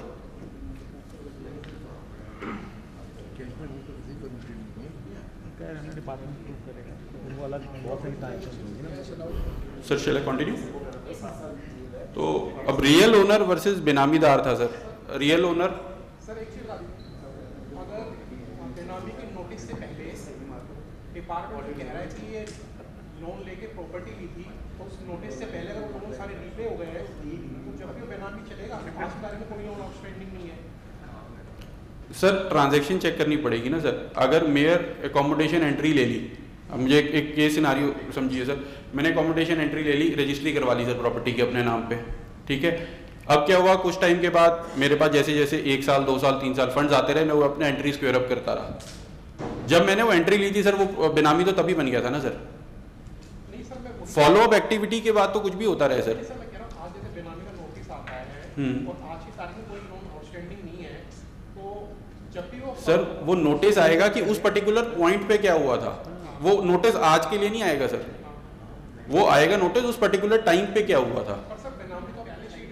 सर उस पर्टिकुलर टाइम पे तो बेनामी था ना, वो प्रूव करना पड़ेगा कि वो बेनामी यही तो था। बोल रहे हैं। वो डिपार्टमेंट करेगा ना सर, वो कहेगा, वो डिपार्टमेंट कहेगा ना। एकोमोडेशन एंट्री के केस में क्या होता है सर, एकोमोडेशन एंट्रीज भी तो सर यूजुअली बाद में स्क्वायर अप होती हैं। सर आज की तारीख नहीं है ना, केस तो उस पर्टिकुलर तारीख का लग रहा है ना, केस आज की तारीख का नहीं लग रहा। आज तो सिर्फ आप उसको एडजुडिकेट कर रहे हो, लेकिन आप प्रूफ तो उस पर्टिकुलर डेट की ट्रांजेक्शन को कर रहे हो ना। सर असेसमेंट के अंदर भी क्या होता है सर, असेसमेंट के अंदर भी हम लोग क्या करते हैं, हम पर्टिकुलर ईयर के अंदर अपनी ट्रांजेक्शन को प्रूव करते हैं। आज की तारीख में जो खड़ा है वो it is a follow up activity, वो हम बेनिफिट के लिए क्लेम करते हैं, वो it is a separate thing. But बेनामी के अंदर ऐसा नहीं है सर। बेनामी के अंदर तो एक वर्ड जो था डेफिनेशन के अंदर ना सर, हेल्ड, एग्जैक्टली जो हेल्ड वर्ड आ गया ना सर, ये हेल्ड ने बहुत सारे इश्यूज क्रिएट करने स्टार्ट कर दिए सर। मैंने पकड़ लिया, अपने पास रख लिया, जैसे ही मैंने अपने हाथ पे पकड़ ली ना ट्रांजेक्शन, जैसे ही बोतल मेरे हाथ में मेरे आ गई, इसके पैसे मैंने नहीं दिए। पैसा मेरा था, डिपार्टमेंट बोल रहा आपने एकोमोडेट किया, लेकिन प्रॉपर्टी भी मैंने अपने नाम पे खरीद किया है, कोई उसका और तो है नहीं, बेनामी तो नहीं है, पैसा भी मेरा था, आप बोल रहे एकोमोडेट किया, प्रॉपर्टी मैंने भी अपने नाम पे। सर ट्रांजेक्शन क्या हुई, पार्टी ए है जिसके पास कैश है, पक्के के पैसे नहीं है प्रॉपर्टी परचेज करने के लिए। पार्टी बी को मैंने अप्रोच किया, मीडिएटर को, उसने कहा जी आप मुझे कैश दो, मैं आपको एंट्री देता हूं। जब ये कैश गया, बैंक में एंट्री आई, उस पर्टिकुलर टाइम पे तो बेनामी ट्रांजैक्शन एग्जीक्यूट हो गई ना सर। हो गई, ठीक है, डिपार्टमेंट कह रहा हो गई, लेकिन सर प्रॉपर्टी तो मैंने ही अपने नाम पे परचेज करी। सर प्रॉपर्टी की डेफिनेशन आप वो एसेट को मत समझो, उस घर को मत समझो सर। प्रॉपर्टी यहां पर क्या हुआ, जो कैश और बैंक का ट्रांसफर हुआ, प्रॉपर्टी वो नहीं है सर, घर नहीं है, प्रॉपर्टी कैश और बैंक है। यही सर ये प्रॉपर्टी की जो डेफिनेशन है ना, स्टार्टिंग में प्रॉपर्टी की डेफिनेशन को समझना बड़ा जरूरी है सर। इन्होंने सारी चीजें प्रॉपर्टी की डेफिनेशन के अंदर सारे के सारी चीजें लेके आ गए। एक कंफ्यूजन है सर, जब जैसे आपका कंफ्यूजन था सर, जब मैंने एक्ट पढ़ना शुरू किया मेरा भी कंफ्यूजन था कि प्रॉपर्टी क्या हुई, सिर्फ लैंड एंड बिल्डिंग को प्रॉपर्टी बोलते हैं। जब डेफिनेशन पढ़ी गई सर, तब समझ सर, जब बड़ा नीच टाइम सर, जब स्टार्ट किया था पढ़ना सर, जब नया नया रेफरेंस आया कि यार क्लाइंट लेके आया केस की सर, देखो एज ए चार्टर्ड अकाउंटेंट, तब की बात कर रहा हूँ सर। सेम एकोमोडेशन एंट्री का केस आया था सर, पता ही नहीं था, अरे यार एकोमोडेशन एंट्री का केस कैसे आ गया, बेनामी के अंदर जो प्रॉपर्टी होती है, घर होता है, वो होता है। जब पढ़ा तो सब चीजें समझ में आई सर।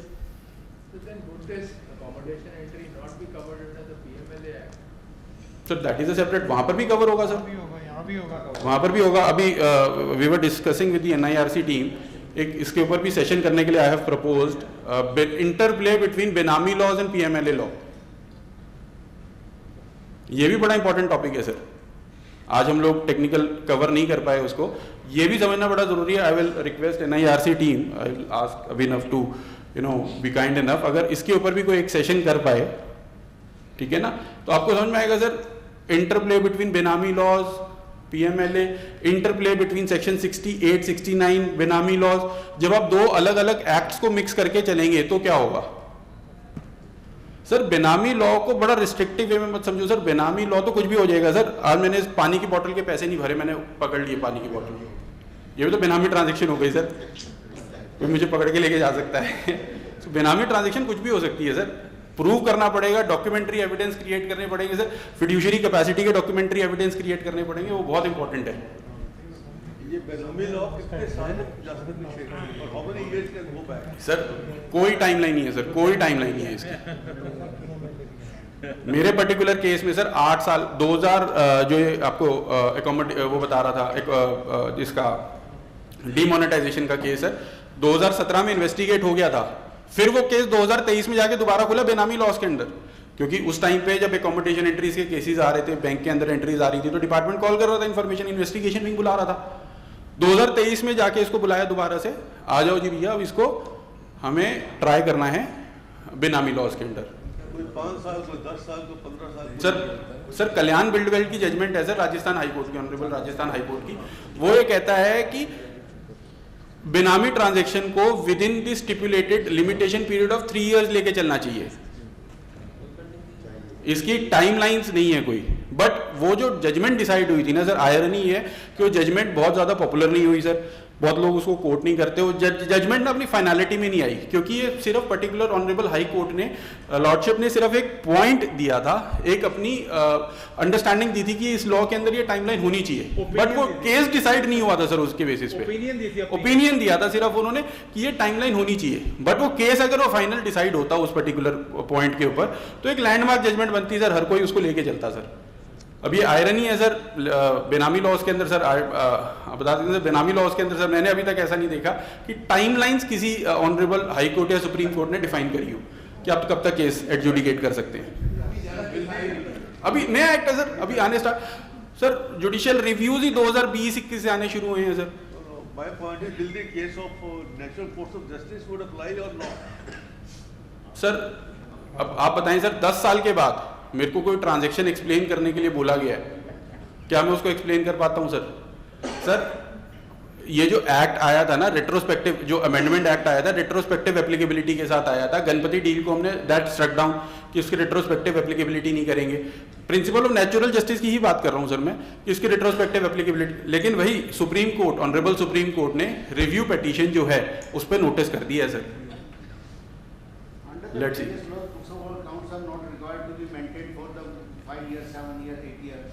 यहाँ नहीं आता sir.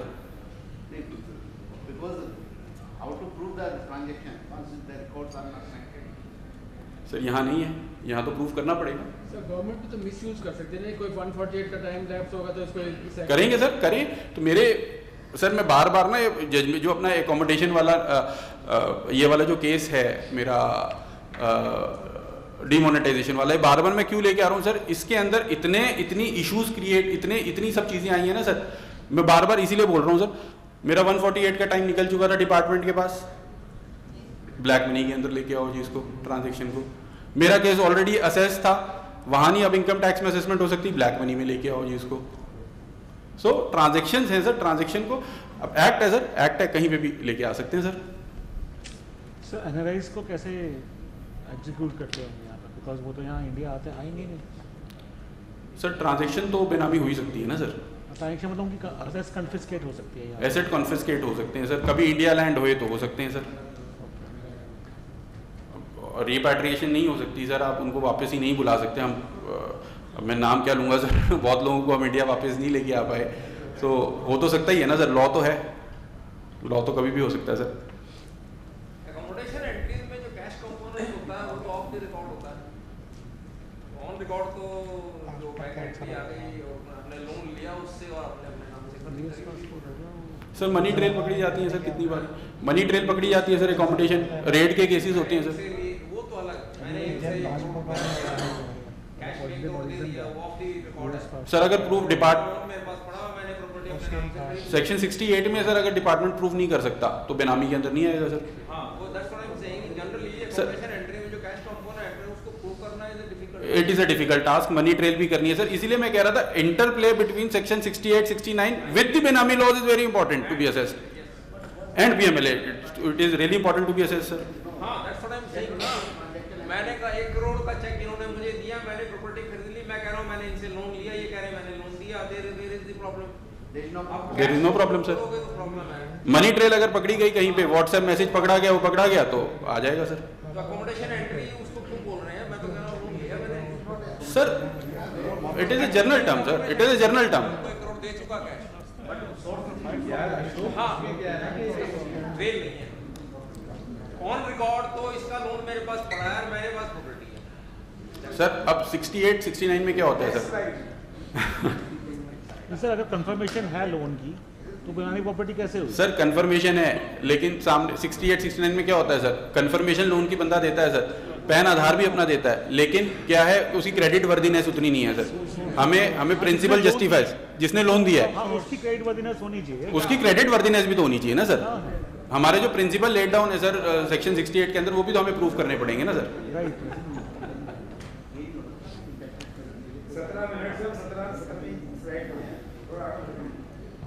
Sir real owner versus बेनामीदार, सर का वो था केस था कि मैंने फॉरेन से इंडिया, जैसे मैं बता रहा था कि एनआरआई था, पैसे ट्रांसफर कर रहा था रिक्लेम करने के लिए। अब रियल ओनर वर्सेस बेनामीदार हम ये डिस्कस करते हैं कि रियल ओनर के क्या राइट है, बेनामीदार के क्या राइट है। मेरे उस पर्टिकुलर एग्जाम्पल के अंदर, क्योंकि वो 16 से पहले का एग्जाम्पल था, NRI को प्रॉपर्टी का क्लेम मिल गया, उसके नाम पे डिपार्टमेंट उसके नाम पे कोर्ट ने डिग्री कर दी। अब क्या होगा सर? बेनामीदार कौन हुआ? नाम उसका, रियल ओनर कौन हुआ? पैसा मेरा।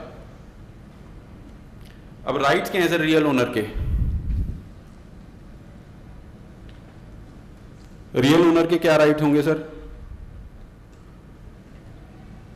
प्रॉपर्टी उसके हाथ से चली गई है, उसको मिलेगी नहीं, वो कन्फिस्केट हो चुकी है, वो डिपार्टमेंट का हो गया, वो सरकारी धन हो चुका है सर। अब रियल ओनर ने पैसे लगाए थे, कुछ करा था, उसको अपने उसको प्रॉपर ढंग से अगर उसने ट्रांजैक्शन को एग्जीक्यूट किया होता, प्रॉपर्टी उसकी होती। ये घर अगर कोई खड़ा है सर, वो अपने बच्चों को दिखाएगा ये घर मेरा था, मैंने अगर प्रॉपर ढंग से डॉक्यूमेंटेशन करी होती तो घर बच्चों आज ये तुम्हारा होता, लेकिन मैंने उस टाइम पे गड़बड़ करी थी, टैक्स की चोरी करने की कोशिश करी थी, आज इसलिए घर तुम्हारा नहीं है, कॉन्फिस्केट करके सरकार का हो चुका है। तो ये राइट्स हैं सर। तो सर एसेट्स भी कॉन्फिस्केट हो जाएंगी और उसे जेल भी होगी। एग्जैक्टली। और जो बेनामीदार है उसको दोनों को सर, दोनों को, बेनामीदार and the real owner. Sir example मैंने बताया था, मेरा जूनियर था, उसके फादर जो थे वो एकोमोडेशन एंट्री वगैरह कुछ करा उन लोगों ने, जो स्टार्टिंग में मैंने एग्जांपल बताया था।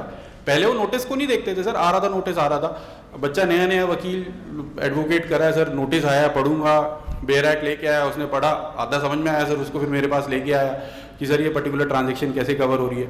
मैं कहा बेटा अपने फादर को बुला, उनको समझाते हैं कि ये कहाँ फंस चुके हैं, वो इस केस को प्रॉपर ढंग से एडजुडिकेट करना पड़ेगा। सर कई दिनों तक उनके पास रेफरेंस फाइल भी पहुंच गई, नोटिस भी जा रहे थे, वो जा नहीं रहे थे। जो लास्ट डेट थी जब उनको एक्स पार्टी डिपार्टमेंट डिक्लेयर करना था ना, उस दिन सर मैं पहुंचा था लोकनायक भवन। वो सुबह सुबह मेरे पास वकालतनामा लेके आया था, सर आप प्रेजेंट हो जाओ पर्टिकुलर हमारे केस के अंदर। उस दिन डिपार्टमेंट ने बताया कि इनका एक केस नहीं है, इनके ऐसे 4 केस चल रहे हैं, और वो हम आज फाइट कर रहे हैं सर। अब इनकम टैक्स से फाइट कर रहे हो बेनामी में? बेनामी में सर, बेनामी में एडजुडिकेटिंग अथॉरिटी। सर इसमें स्टे का कोई प्रोविजन नहीं है? नहीं सर, एडजुडिकेट हो गया, उसके बाद आप अपील फाइल करो, अपील फाइल करके अपनी प्रॉपर्टी को छुड़वा सकते हो सर। आपने ट्रिब्यूनल के अंदर अपील फाइल करी, this particular confiscation is subjected to the outcome of the appeal if you have filed. जैसे इनकम टैक्स में स्टे लेते हैं, ऐसा यहां पर नहीं है। तो कन्फिस्केट स्टे हो जाएगा सर? कन्फिस्केशन जो कन्फिस्केट तो कर ली ना सर प्रॉपर्टी, वो तो सरकार के पास चली गई, आपने ट्रिब्यूनल में अपील फाइल करी, आप अपील जीत गए, फिर आप उस प्रॉपर्टी को छुड़वा के अपने पास लेके आ सकते हो। तो आप जीत किस बेस पे आते हो अगर वो प्रूव हो गया कि वो बेनामी? सर वो एडजुडिकेटिंग अथॉरिटी ने किया है ना सर। हम इनकम टैक्स में क्या करते हैं सर, कमिश्नर अपील्स के पास गए, कमिश्नर अपील ने यूजुअली, चलो बोला नहीं चाहिए, कमिश्नर अपील ने डिपार्टमेंट के फेवर में ऑर्डर कर दिया, हम ट्रिब्यूनल जाते हैं, ट्रिब्यूनल में दिखाते हैं कि सर फैक्चुअली ये सारे एरर्स थे इस पर्टिकुलर असेसमेंट ऑर्डर में, इस पर्टिकुलर अपीलेट ऑर्डर के अंदर। ट्रिब्यूनल फेवर में ऑर्डर देता है ना सर, जहाँ रेशो होती है सर 5% विनिंग की, 95% लूजिंग की CIT अपील्स के पास। सो ट्रिब्यूनल में वो रेशो अलग है ना सर।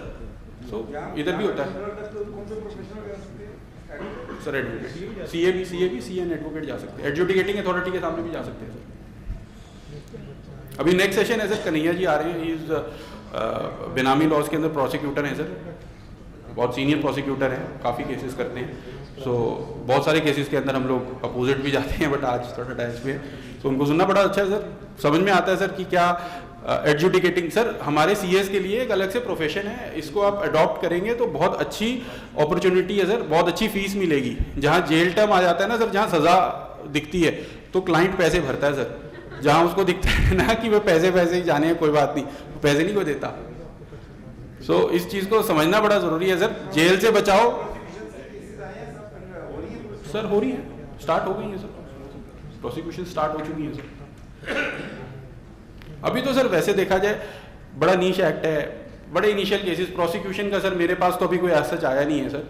अभी तो सर अब मेरे पास जो मैंने अभी प्रोसिक्यूशन का कोई केस नहीं किया, मैं तो सिर्फ अभी ये सभी केसेस कर रहा हूँ एडजुडिकेटिंग अथॉरिटी के सामने और ट्रिब्यूनल के सामने सर, यही चल रहे हैं सर। अभी तो बड़ा नया एक्ट है सर, अभी तो बड़ा इनिशियल सर। 2020 से तो जजमेंट आनी शुरू हुई है सर। पुरानी जितनी आप बुक्स अगर पढ़ेंगे, इस पर कोई रिसोर्स मटेरियल भी बहुत ज़्यादा अवेलेबल नहीं है सर। जो रिसोर्स मटेरियल है वो पुराना रिसोर्स मटेरियल है, जो प्री अमेंडेड एक्ट का है। अमेंडेड एक्ट का तो अभी चलना स्टार्ट हुआ है sir, let's see how it goes. जैसे GST था सर, GST भी तो 17 में आया था, अब चीज़ें चलनी स्टार्ट हुई हैं, डिसीजंस आने स्टार्ट हुए हैं, ऐसे इसके अंदर है। हम प्रोसिक्यूशन नहीं सर, हम अभी फाइट कर रहे हैं सर जो कॉन्फिस्केशन को अप्रूव करवाने के लिए। आईओ सर क्या होता है, आईओ अपनी रेफरेंस फाइल सबमिट करता है एडजुडिकेटिंग अथॉरिटी के सामने कि ये प्रॉपर्टी जो है मैंने कन्फिस्केट कर ली है। विद इन कन्फिस्केशन के विद इन 90 डेज उसको एडजुडिकेटिंग अथॉरिटी के सामने अपना केस प्रेजेंट करना होता है, मैंने ये प्रॉपर्टी कन्फिस्केट कर ली है, आप इसको अप्रूव कर दो कि ये मैंने सही किया है। सर लैग होएगी ना sir, justice by 1% is not a justice ना सर, जब तक रिव्यू नहीं होगा जस्टिस का तब तक जस्टिस इज नॉट क्लोज्ड। तो अभी ये चल रहा है सर, उसके बाद एडजुडिकेटिंग अथॉरिटी उसको अप्रूव कर देती है, फिर आप ट्रिब्यूनल जाके उसको फाइट करते हैं। Confiscation is subjected to the outcome of the appeal, ये है sir. Coming back to that foreign property, तो वो तो कॉन्फिस्केट कैसे कर सकते हैं? What right to the Indian government has? नहीं कर पा रही सर, अभी नहीं कर पा रही सर। अभी एम्बेसी के थ्रू मूवमेंट चल रही है सर, वो चल रही है, नोटिस जा रहे हैं, bank account, foreign bank account को सील करना, जैसे स्विस अकाउंट को सील करना, वो सब है। अगर डिपार्टमेंट सुन ले तो कर ले सर, जहाँ हमारा कंट्रोल है इंडियन गवर्नमेंट का वहाँ हो रहा है सर, जहाँ नहीं है सर वहाँ नहीं हो सकता। सर अगर बैंक आईओ ने प्रोविजनल अटैचमेंट ऑर्डर दिया, उसमें बैंक अकाउंट उसके वो कर दिया अटैच, तो ये ए के पास जाएंगे तो उसके पावर छोड़ देंगे अटैचमेंट हटा देंगे। कैसे सर? जब प्रोविजनल अटैचमेंट ऑर्डर जो दिया था उसमें कस्टमर के बैंक अकाउंट अटैच कर दिए, अब जैसे एग्जीक्यूटिव अथॉरिटी के पास जाएंगे तो उसके पास पावर है कि वो अटैचमेंट वो हटा, हाँ छोड़ देते हैं सर, छोड़ देते हैं, कोई ऐसा भी नहीं है। जेन्युइन केसेस सर छोड़ेंगे, लॉ बनाई यही है ना सर, जो एजेंडा था एडजुडिकेटिंग अथॉरिटी का वो यही था ना कि प्रोविजनल अटैचमेंट सही करिए गलत करिए, आप उसको रिव्यू करो, सीआईटी लेवल ऑफिसर आप उसको रिव्यू करो, और अगर सही है तो अप्रूव करो, गलत है तो उसको रिजेक्ट करो।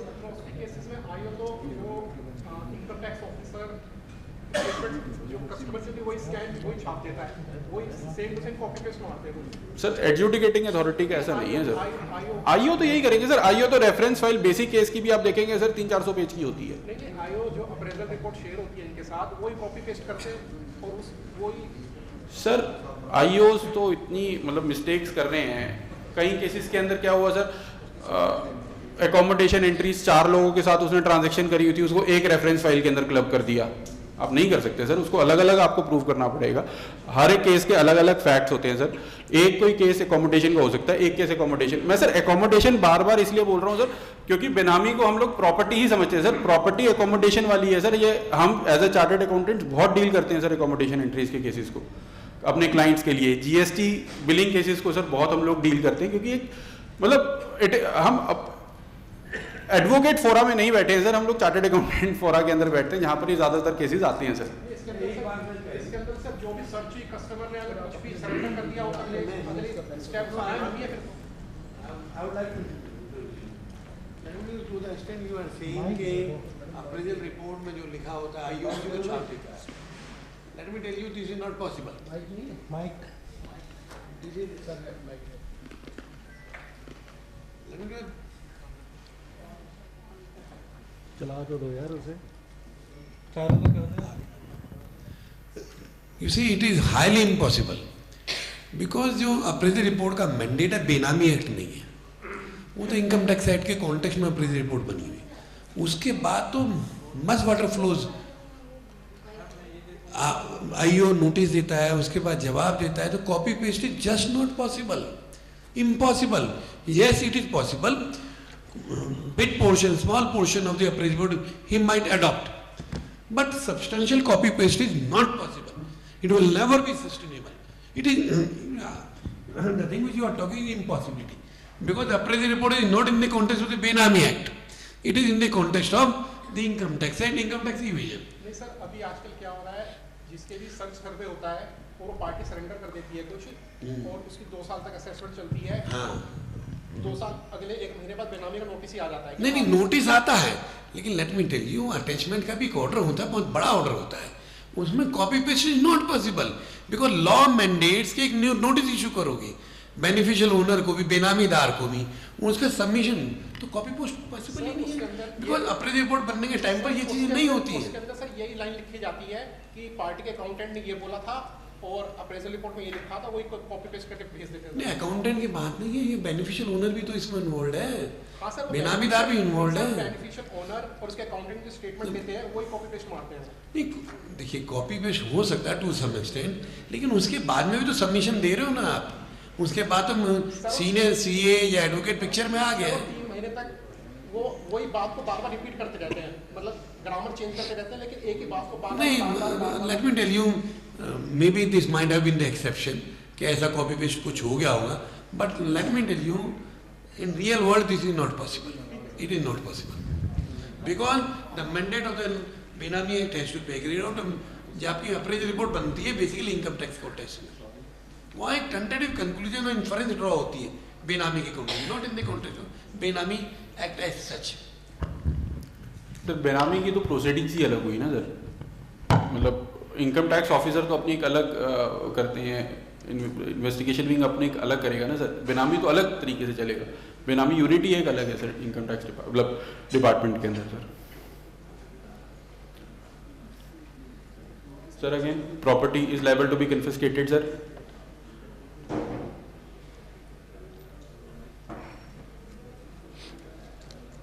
सर अब बेनामीदार के क्या राइट्स हैं सर, बेनामीदार के आप लोग क्या समझते हैं सर, क्या राइट्स होने चाहिए बेनामी प्रॉपर्टी ट्रांजैक्शन के अंदर सर? हाँ जी सर, केस नहीं सर, केस हो गया है, केस सारा प्रोसीजर हो चुका है, मतलब चीजें चल रही हैं, लेकिन उसके राइट्स के अपॉर्चुनिटी ऑफ बीइंग हर्ड तो ऑब्वियसली सर वो तो प्रिंसिपल ऑफ नेचुरल जस्टिस हो गया।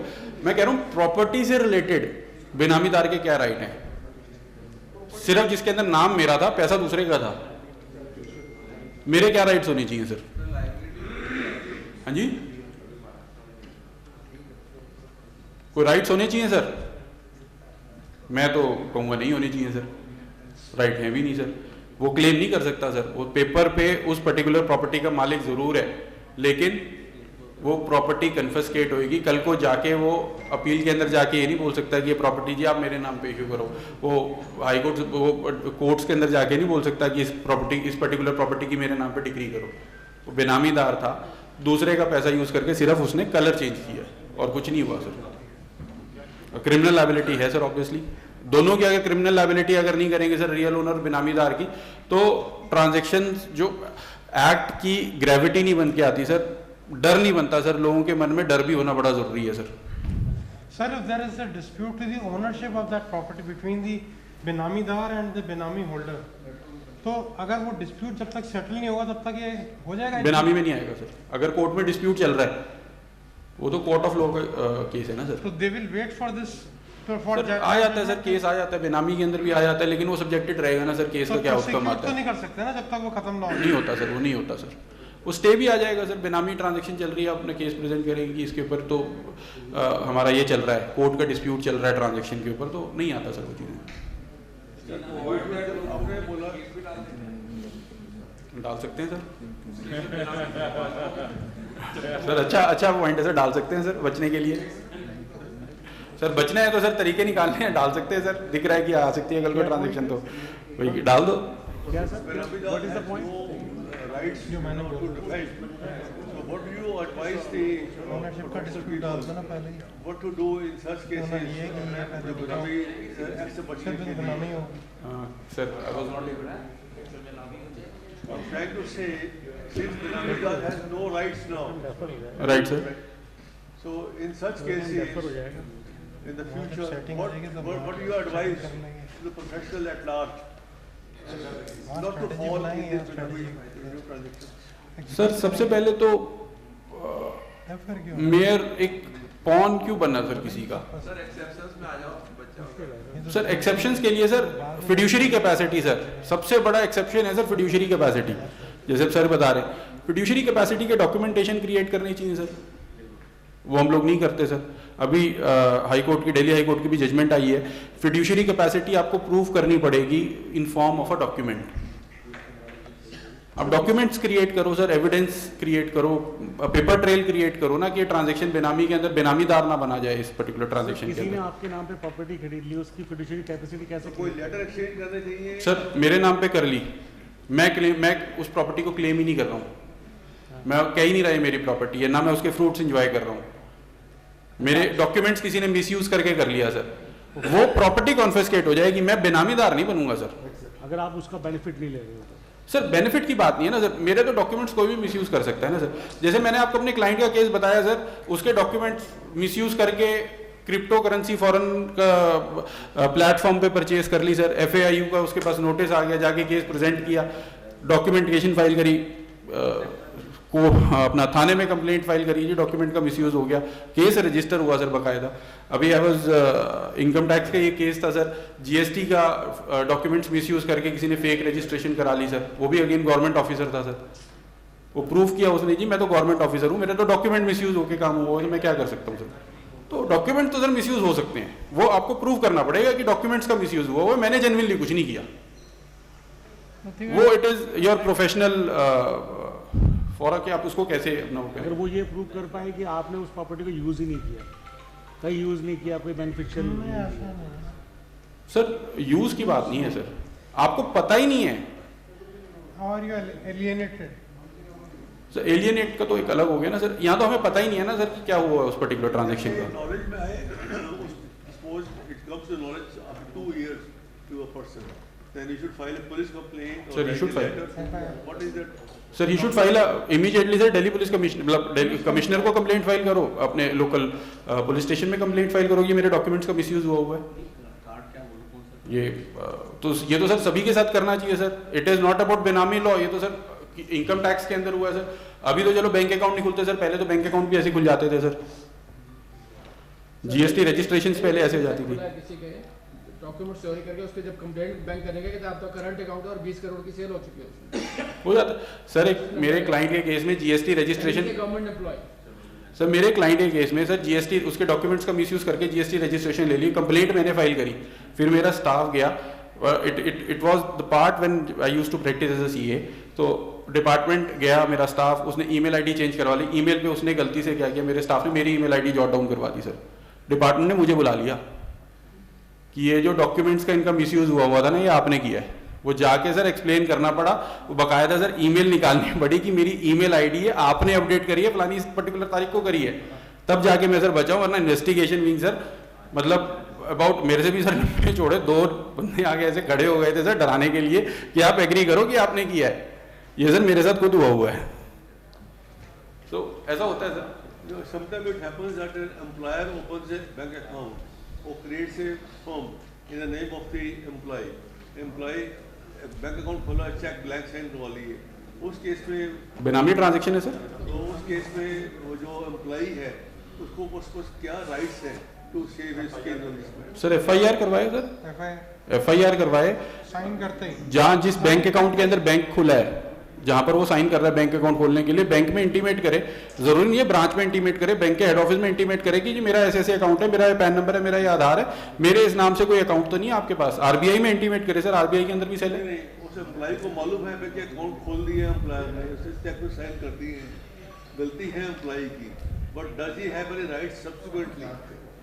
सर सब्सिक्वेंट उसके पास कोई राइट नहीं है सर, गलती कर दी है सर, बाद में जाके सर वो तो एक सेपरेट ट्रांजैक्शन आएगी ना sir, principle of natural justice आएगा ना कि यार मैं तो मरता क्या नहीं करता सर, एक होती है। ये चीज फ्रॉड हो रहा है इस अकाउंट से, उसने पुलिस कंप्लेंट कर दी, उसने एम्प्लॉयर को नोटिस भेज दिया, will that not be sufficient in this case? It will be sufficient sir, it will be sufficient, but ये भी देखना पड़ेगा ना सर कि ऐसा तो नहीं किया कि वो 2 साल 3 साल तक ट्रांजैक्शन चल रही थी, उसी एम्प्लॉयर के पास काम कर रहा था, 2 साल के बाद एम्प्लॉयर ने उसको निकाल दिया, फिर वो जाके पुलिस स्टेशन में कंप्लेंट कर रहा है। 2 साल तक तो सर वो बेनामी था ना उसका। वो क्लाइंट नौकरी कर रहा है, उसको तो अब जॉब करनी है, उसे साइन। सर वही प्रिंसिपल ऑफ नेचुरल जस्टिस आप एक्सप्लेन करो कि भैया मैं मेरी जेल टर्म इसलिए नहीं, मुझे वहाँ मैंडेटरी नहीं है ना सर जेल टर्म, वहाँ प्रूव करो कि जी मैं तो जॉब कर रहा था, मैं गरीब आदमी हूँ सर, मैं कहाँ जाता, मैं से बहुत छोटी जॉब कर रहा हूँ, मेरे को अपने बच्चे भी करने, मैं कंप्लेंट फाइल करता क्या करता, मैं तो कहाँ मेरी जॉब लगनी थी। वो नेचुरल जस्टिस है सर, वो कोर्ट का ओपिनियन है सर, वो कोर्ट ओपिनियन लेगी कि हाँ इस पर्टिकुलर ट्रांजैक्शन के अंदर इसने अपनी इंटेंशनली बेनामी बना, गलती से बेनामी बना, क्या बना, वो तो सर एक सेपरेट प्रोसेस हुआ ना सर, वो तो प्रोसिक्यूशन का प्रोसेस हुआ सर। सर होता है सर, बहुत होता है सर, बहुत होता है सर। मॉर्गन मीटिंग का केस था, कस्टमर ने एक्सेप्ट कर लिया, कि मैंने बॉक्स क्लिक करी और उसके बाद मैंने कैश जनरेट कर लिया और उसने किसी का नाम भी ले लिया कि मैंने फलाने के पास कैश रखवा दिया। अब सर 2 साल बाद मान लो बेनामी चिट्ठी आ जाती है, उसको बेनामीदार बना देते हैं कि भाई इस पार्टी ने मुझे कैश दिया और ये उसकी स्टेटमेंट है। तो सर बेनामीदार को पता ही नहीं था, ये 2 साल बाद उसको पता लग रहा है। तो जैसे सर बोल रहे हैं सर क्यों नहीं पता था उसको? सर वो था ही नहीं, गलती से नाम ले लिया या था ही नहीं, मतलब उसका ट्रांजेक्शन। हाँ तो एक्सप्लेन करे सर वहाँ पे जाके कि भाई मैं इस पर्टिकुलर ट्रांजेक्शन में नहीं था सर, वो प्रूफ करेगा कि मैं इस ट्रांजेक्शन में इन्वॉल्व नहीं था, मेरी बिना नॉलेज के हुआ है, मेरे डॉक्यूमेंट्स का अगर डॉक्यूमेंट्स है तो मेरे डॉक्यूमेंट्स का मिसयूज हुआ है या कुछ भी हुआ है, मेरे को नहीं पता इस पर्टिकुलर। नहीं पता था तो जैसे सर कह रहे हैं उस स्थिति में मतलब जैसे कस्टमर मतलब नोन है जान पहचान का है, लेकिन वो ट्रांजेक्शन में इन्वॉल्व नहीं था, तो उसके खिलाफ FIR करनी चाहिए या लेटर भेजना चाहिए उस पार्टी को भी।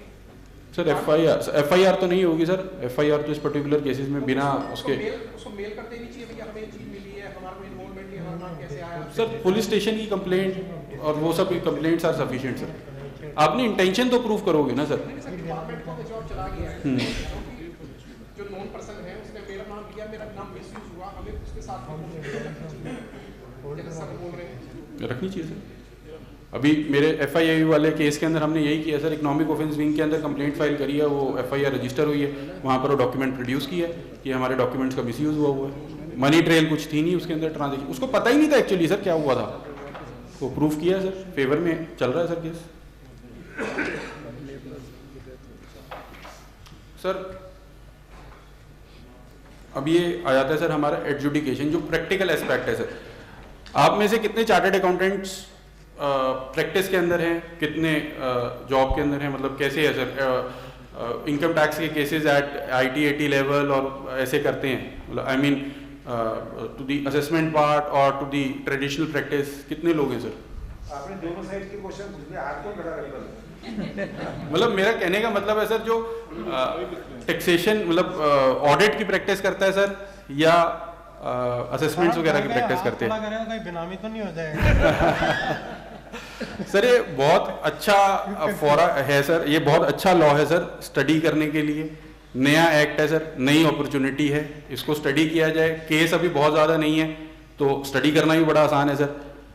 अभी नोटिस तो कोई देखा नहीं हमने अपने कहीं सर बहुत कम है सर, बहुत कम है, बहुत कम है सर, बहुत कम है सुखी हो सर, बहुत कम है, इसीलिए सर फीस भी बहुत अच्छी है सर। आप लोग fees you can charge a good fees from the client. The reason is I told you in the beginning of my presentation, 90% of the officers are also not aware about the nuances of Benami Act. It is because of that. यानी future में scope बढ़ेगा। Yes. Sir मेरे case के अंदर तो 90 days जो provisional attachment order है ना, 90 डेज के बाद रेफरेंस फाइल एडजुडिकेटिंग अथॉरिटी को सबमिट करी, वहीं पे सर बच गए हम लोग, तो वहीं पे बच गए। सिंपल यही कोर्ट में जो है ही नहीं, टाइम बढ़े। So sir start of the legal process होगा सर, कोई इंफॉर्मेशन आई, कोई लगा कि ये ट्रांजैक्शन जो है बेनामी ट्रांजैक्शन है, इन्वेस्टिगेशन यूनिट बेनामी यूनिट को केस रेफर हुआ सर, दैट इज डे 1। अब केस लगना स्टार्ट हुआ, उसके बाद क्या होगा, नोटिस इशू किया जाएगा बेनामीदार को, रियल ओनर को। वो लोग आएंगे सर, ऑफिसर जो है IO बोलते हैं सर, इन्वेस्टिगेशन ऑफिसर, वो अपना इन्वेस्टिगेट करेगा सर, केस को पूरा स्टडी करेंगे सर। अब जब मुझे पता चल गया कि मेरी जो ट्रांजैक्शन है या मेरी ये पर्टिकुलर प्रॉपर्टी है, ये रियल ओनर को पता चल गया कि यार ये तो कल को बेनामी बन सकते हैं, तो क्या करेगा इंसान? बैंक बैलेंस है, बैंक बैलेंस बैंक अकाउंट खाली कर देगा, एसेट्स हैं गायब कर देगा, प्रॉपर्टी है किसी दूसरे पर्सन के नाम पे बेच देगा। उस केस में सर प्रोविजनल अटैचमेंट ऑर्डर का कंसेप्ट आया है सर। IO जो है प्रोविजनली प्रॉपर्टी को अटैच कर सकता है सर, क्यों? जब उसको डर है कि ये जो प्रॉपर्टी है इसको एलियनेट ना किया कर दिया जाए। अब वो प्रोविजनल अटैचमेंट तो होगी सर, उसका भी टाइमलाइन दिया गया कि 90 दिन के अंदर, विद इन 90 डेज उसको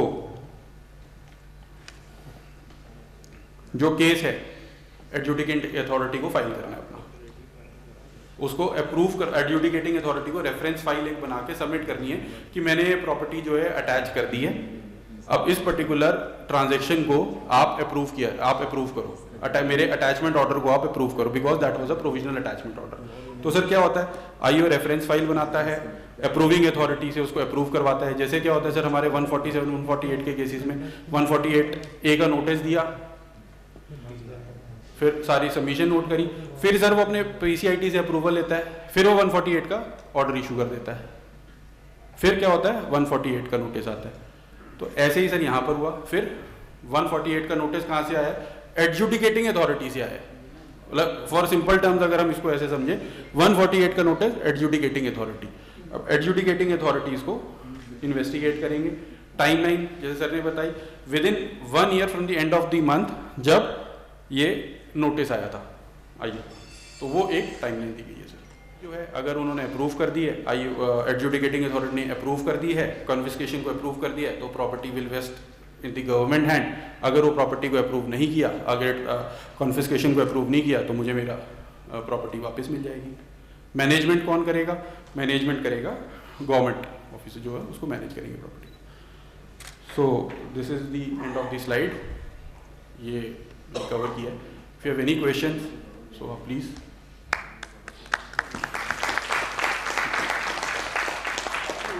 In your experience in this line, what is the percentage ratio where property is released back to the owner? Is it 5%, 10% or more? Sir हो जाती है सर, डिपेंड सर, मैं इस चीज़ को क्वांटिफाई नहीं कर सकता सर, लेकिन अगर हाँ केस को प्रूव किया जाए तो हो जाता है सर। अकोमोडेशन एंट्री केस तो निकल जाते हैं सर। कैसे निकलते हैं जनरली अकोमोडेशन एंट्री? सर हम 68, 69 को भी तो बचाते ही है ना सर, वैसे यहाँ पर बचाते हैं सर। वही डॉक्यूमेंट्री एविडेंस जो हम वहाँ पर प्रोड्यूस करते हैं वो यहाँ पर भी करेंगे सर ट्रिब्यूनल के सामने। बेसिकली जिससे एंट्री ली है उसकी क्रेडिट वर्जिनेस प्रूव करनी पड़ती है सर। ट्रांजैक्शन को अब जैसे सर ने बताया, डिस्कस कर रहे थे सर, मनी ट्रेल ही जब प्रूव नहीं हुई, एडजुडिकेटिंग अथॉरिटी ने तो ओके कर दिया, उन्होंने तो अप्रूव कर दिया आईओ की रेफरेंस फाइल, लेकिन जब मनी ट्रेल प्रूव नहीं हो रही है, क्रेडिट वर्दीनेस आ रही है, लोन डॉक्यूमेंटेशन आ रहा है, सब चीज़ें आ रही हैं, उस पर्टिकुलर केसेस के अंदर आप अपने केस को बचा सकते हो, अपने क्लाइंट को बचा सकते हो। जनरली लोन डॉक्यूमेंटेशन तो प्लेन पेपर पे भी हो सकता है, हो सकती है पेपर पे करें, हो सकती है सर। अप्रूव करने मतलब it is your professional capability कि आप उस पर्टिकुलर केस को कैसे बचा के लेके आते हो। जजमेंट तो सर सब अलग अलग हो सकते हैं सर, जैसे 148 का दिल्ली हाई कोर्ट का अलग जजमेंट आया, पंजाब हरियाणा हाई कोर्ट का अलग जजमेंट आया हुआ है सर। वो जजमेंट तो कोर्ट के अलग अलग है ना sir, it is all about the professional who is appearing. So आपको अपने डॉक्यूमेंट्री एविडेंस क्रिएट करने हैं सर। और सर प्रॉपर्टी को जनरली लोग डिस्प्यूट करते हैं, उसी पे बस कैसे सर? प्रॉपर्टी को कैसे आप बेनामीदार कैसे नहीं बन सकते सर? प्रॉपर्टी अगर वो रॉन्ग डॉक्यूमेंट्स लेके गया तो ठीक है, बट रॉन्ग डॉक्यूमेंट्स नहीं है और उसको पता है, तो how can you prove that कि ही वाज नॉट ए बेनामीदार? सर वो दैट इज मतलब वो अब ट्रांजैक्शन टू ट्रांजैक्शन सर चलेगा कि आपने अब कई बार सर केसेस के अंदर, जैसे मैंने केस बताया विद इन 30 डेज उसको करना था, वो कर ही नहीं पाया विद इन 30 डेज, तो हमारा केस वहाँ बच गया सर। सो टेक्निकल डिफिकल्टी का यहाँ हमारे इनकम टैक्स की तरह सर टेक्निकल डिफिकल्टीज बहुत कम है, क्योंकि टाइमलाइंस कोई ऐसी डिफाइन नहीं है सर, ठीक है ना सर। टाइमलाइंस जब आती हैं तब बहुत सारी टेक्निकल चीज़ें निकल के आती हैं सर, जब हमारे इनकम टैक्स यहाँ भी सर धीरे धीरे आप अप्रूविंग अथॉरिटी का अप्रूवल कैसे था, मैकेनिकल अप्रूवल था, एक रेफरेंस फाइल के अंदर मल्टीपल ट्रांजैक्शंस को कवर किया हुआ है, कैसे किया हुआ है सर, उस पर्टिकुलर सिनारियो के अंदर आप अपना केस प्रेजेंट करेंगे सर, तो obviously you will win.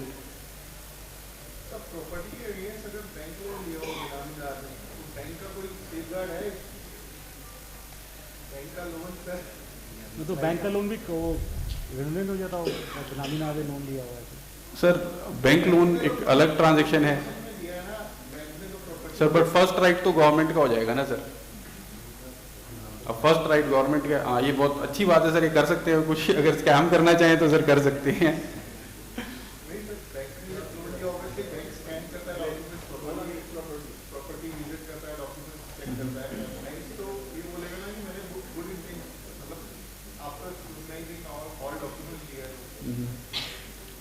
Sir कुछ नहीं कर सकता sir bank, court will decide sir.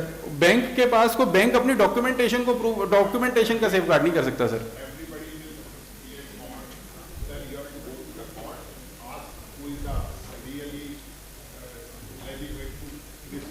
Exactly sir, exactly sir.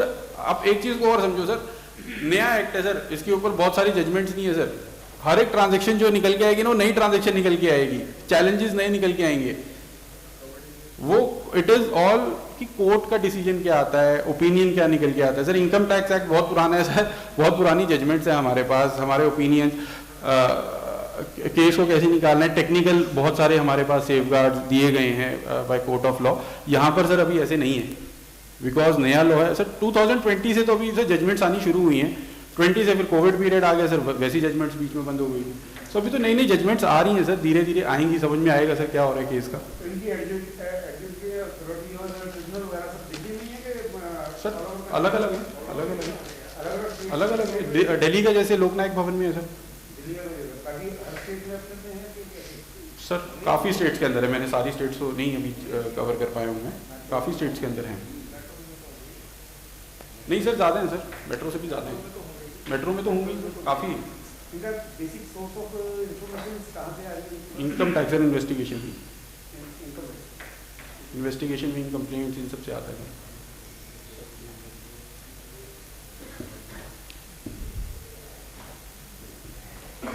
Thank you. हाँ जी सर।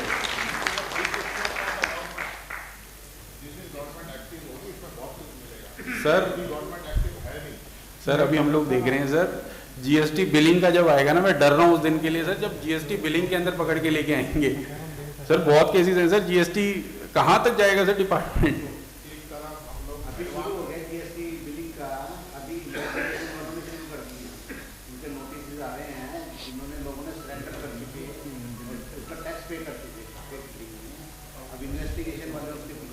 सर अभी जीएसटी वाले पड़े हुए हैं, फिर बेनामी लॉ वाले भी आ जाएंगे सर, फिर ब्लैक मनी वाले भी आ जाएंगे सर।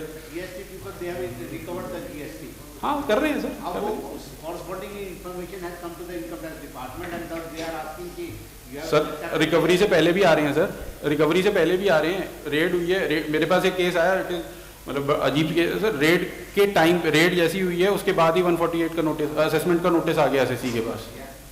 बहुत कम है सर, जीएसटी का जब तक डीआरसी फाइल नहीं होता, वो नहीं होता, तब तक इनकम नहीं आती, असेसमेंट नहीं आती। यहाँ सिर्फ रेड के टाइम पे ही होगा ये।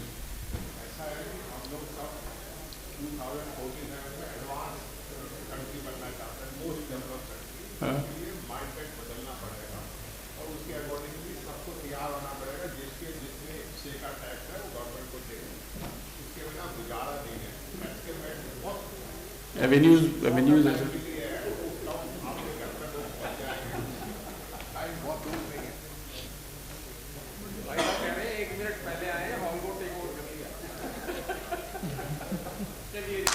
Thank you.